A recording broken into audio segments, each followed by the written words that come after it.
Halo semuanya, selamat siang. Kembali lagi bersama saya Intan Tania Putri sebagai reporter jurnalistik HMD Sastra Jerman. Saat ini saya berada di gedung AFA D14 Fakultas Sastra Universitas Negeri Malang di acara Forum Komunikasi 2025 atau biasa disebut dengan Forkom. Kita cari tahu yuk, apa sih Forkom itu?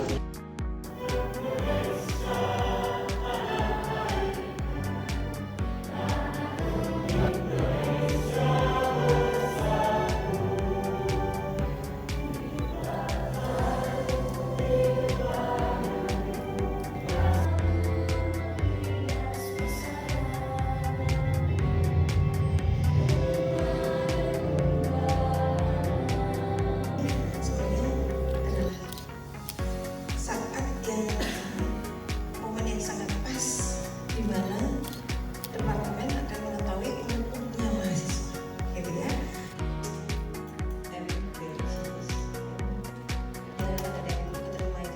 Saat ini saya bersama Ketua Umum HMD Sastra Jerman. Boleh diperkenalkan Kak, namanya siapa? Perkenalkan, nama saya Wanda Rahmawati Atia Putri sebagai Ketua Umum HMD Sastra Jerman periode 2025. Langsung aja ke pertanyaannya Kak. Menurut Kakak apa sih Forkom itu? Forkom itu adalah forum komunikasi, jadi merupakan kegiatan yang menampung aspirasi dan pertanyaan-pertanyaan mahasiswa seputar dengan studi mereka. Jadi mereka bertanya, dosen akan menjawab kesulitan-kesulitan mereka selama berkuliah di Universitas Negeri Malang gitu. Untuk pertanyaan selanjutnya, rencana apa sih yang Kakak siapkan untuk Forkom ke depannya? Untuk Forkom ke depannya, saya berharap Forkom bisa lebih menggait banyak lagi partisipan dan lebih banyak lagi pertanyaan-pertanyaan yang diajukan kepada dosen, tentunya dengan kualitas pertanyaan yang lebih baik lagi begitu. Untuk pertanyaan terakhir, apa harapan Kakak terhadap partisipasi anggota untuk acara Forkom ini? Harapan saya adalah Forkom dapat menjawab pertanyaan-pertanyaan anggota yang hadir dalam acara kali ini. Jadi mereka kedepannya tidak akan merasa hilang arah, dan mulai dari sekarang mereka dapat menentukan kemana sih mereka kedepannya, akan kemana mereka kedepannya. Jadi tidak membingungkan diri, tidak merasa sendirian juga, seperti itu. Baik Kakak, terima kasih. Ya, sama-sama. Saat ini saya bersama salah satu panitia Forkom. Boleh diperkenalkan Kak, namanya siapa dan sebagai apa? Jadi nama saya Maria, saya sebagai Ketua Pelaksana Forum Komunikasi 2025. Langsung aja ke pertanyaan, apa sih tujuan diadakannya Forkom? Jadi Forkom ini adalah dia seperti wadah. Jadi wadah untuk mahasiswa dapat menyampaikan aspirasi, keluhan, saran untuk dosen-dosen departemen. Jadi untuk mahasiswa yang sekiranya mereka takut untuk berkonsultasi ke dosen secara langsung, kami menyediakan wadah untuk mereka berkonsultasi secara anonim kepada dosen-dosen tentang apapun keluhannya, nanti akan dijawab oleh dosen departemen. Untuk pertanyaan selanjutnya, gimana sih caranya buat mastiin kalau program ini tuh berjalan sesuai rencana? Yang pertama jelas kita kan sudah menentukan siapa aja panitianya. Nah, tentunya panitia itu kita pilih sesuai dengan yang dapat bertanggung jawab dengan job desk yang telah kita pilih untuk mereka. Yang kedua, kita harus dan wajib untuk berkonsultasi kepada dosen-dosen petinggi. Misal seperti Frau Desti sebagai pembina HMD, kita konsultasi dulu, kemudian kita menyajikan pertanyaan-pertanyaan kepada Frau Dewi dan Herudi selaku dosen yang akan menjawab seluruh pertanyaan tersebut. Kemudian tentunya pasti ada peserta yang kita butuhkan. Nah, gimana sih caranya biar AFA ini, biar tempat untuk Forkom ini dapat terpenuhi oleh banyaknya peserta. Jadi peserta itu juga penting untuk Forkom ini. Gimana pun mereka kan yang nanti akan mendapat informasi ya. Apalagi banyak tuh pertanyaan yang keluar dari mereka gitu.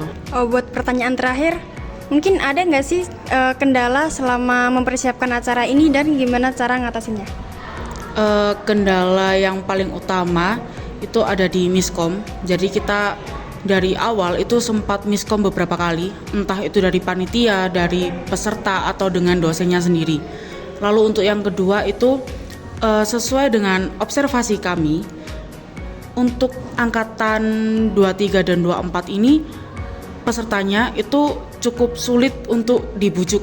Maksudnya adalah mereka mungkin takut ya untuk mengutarakan seperti keluh kesah mereka atau pendapat mereka ke Forkom ini, sehingga kami itu harus merevisi dan mencari seperti untuk mengatasi permasalahan tersebut gitu kan. Nah, itu dengan cara kita menghapuskan kolom nama di Google Form. Jadi setelah nama itu kami hapus, mereka kan jadi no name. Jadi mereka berani untuk mengutarakan pendapat mereka. Jadi kita juga perlu memfollow up PJ offering untuk mendatangkan perwakilan ataupun mengajukan pertanyaan-pertanyaan begitu. Baik, terima kasih Kak. Sama-sama. Untuk subjudul magang dan skripsi, pertama, ada pertanyaan di sini? Oke. Programnya apa saja, ikutin semua yang di program PPKM. Tidak bisa kita mandiri. Ya. Itu apakah ada info lebih lanjut apakah itu termasuk beasiswa atau bagaimana? Iya, baik. Terima kasih.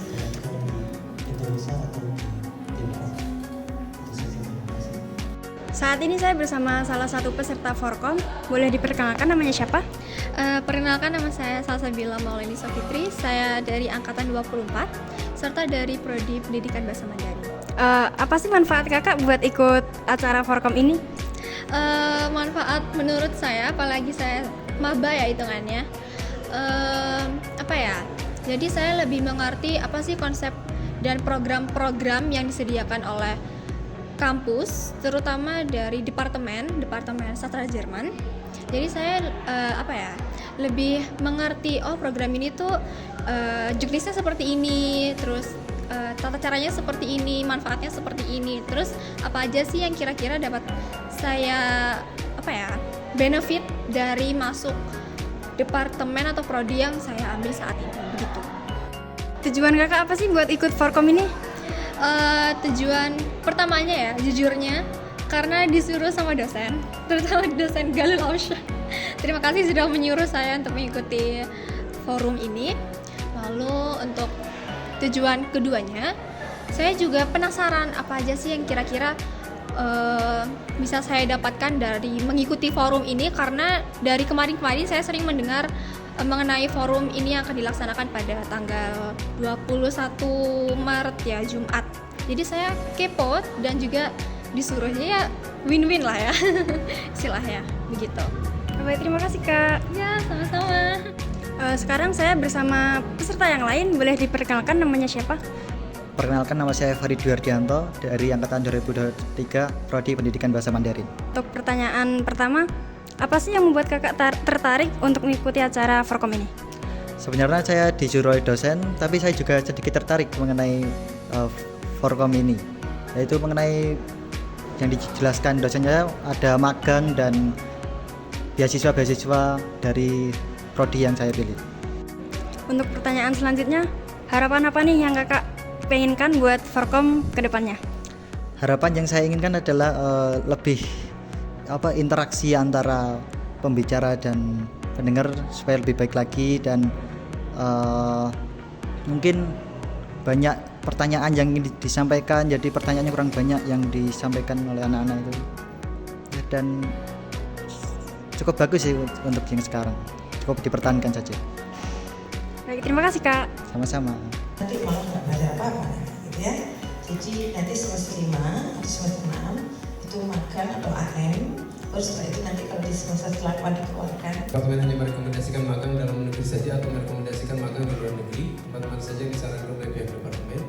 Saat ini magang ada di dalam negeri saja, kami belum berani untuk melaksanakan magang di luar negeri. Mbak Mas sekalian, untuk program PPKM itu memang mahasiswa diberi peluang lebih dari 1 kali, tapi dengan skema yang berbeda, Mas ya. Sudah kami hampir setiap hari rapat untuk itu.